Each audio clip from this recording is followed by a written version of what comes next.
Në protestë sot.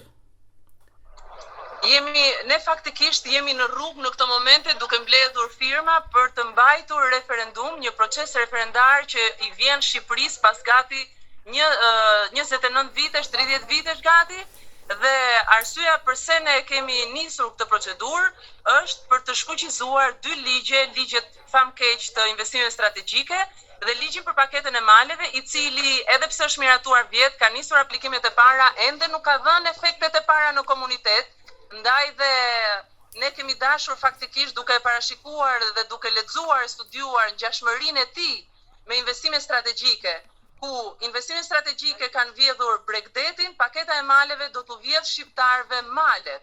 Dhe duke parashikuar këtë gjë, ne kemi dashur të kërkojmë shfuqizimin e tij pa nisur ende efektet e para, faktikisht.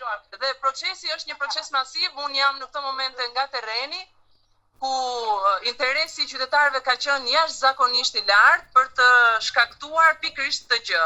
Duhet kemi parasysh që me mbledhjen e firmave ne nuk e finalizojmë procesin, pra depozitohet vetëm kërkesa në KQZ, e cila administron dhe verifikon të gjithë procedurën, praktikën, firmat, letërnjoftimet, dokumentat e identifikimit, sepse ata që duhet firmosin në këtë proces janë shtetet shqiptar me të drejtë vote, por procesi nuk mbaron këtu. Në momentin që finalizohet nga KQZ, i drejtohet një kërkesë presidentit të Republikës, i cili duhet të dekretojë datën e zgjedhjeve. Dhe është ky momenti final, ku shqiptarët duhet të dalin dhe të votojnë pro shfuqizimit të ligjit për paketën e maleve dhe investime strategjike. Ndoshta isha shumë gjatë? Jo, s'ka gjë, është ndoshta saktë. duhet më shkurt. Jo, kuptoj. Atëherë sa firma duhen për referendum që ta di publiku? Se juve jeni avokate. Juve jeni avokate dhe njihni mirë ligjin. Sa firma duhen për të mundësuar referendumin? Po, sipas ne 150.1 të kushtetutës tonë, nevojiten 50.000 firma që shqiptarët të kërkojnë një shfuqizim të ligjit, por do të duhet pjesëmarrja e 40% të shqiptarëve me të drejtë vote në mënyrë që referendumi të ketë fuqi dhe rezultati i tij të jetë detyrues për parlamentin. Po juve jeni kryesisht në Tiranë apo do kaloni edhe në përrethë?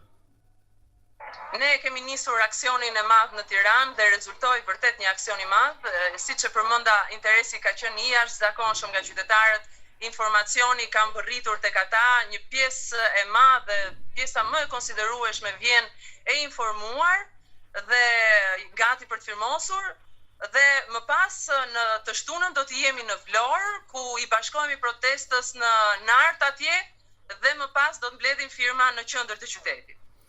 Po, atëherë deri tash mund na tregoni se sa firma janë gjithsej?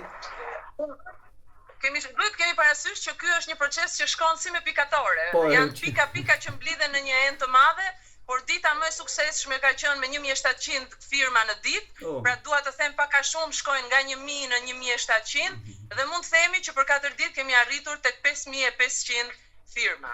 Atëherë Dorina, juve jeni edhe juriste, këto shpenzime kush i heq? Janë të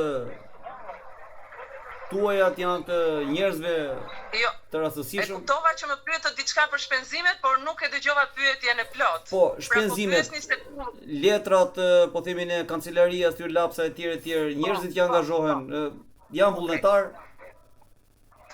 Po, fillimisht këto kanë qenë shpenzimet që janë mbuluar, një pjesë nga Shqipëria bëhet, një pjesë nga vetë ne që e kemi nisur këtë iniciativë, dhe më pas pjesa dërmuese po vjen nga qytetarë të cilët kanë ardhur edhe këtu me pako me letra, apo na kanë kërkuar kodet e bojrave dhe na kanë sjell thas me bojra. Kështu që faktikisht e mira është që kjo të vi nga qytetarët. Gjithashtu nga diaspora ka patur një interes të lartë edhe për të pajisur me formular dhe për t'i plotësuar atje, por edhe për të kontribuar në llogarinë tonë bankare.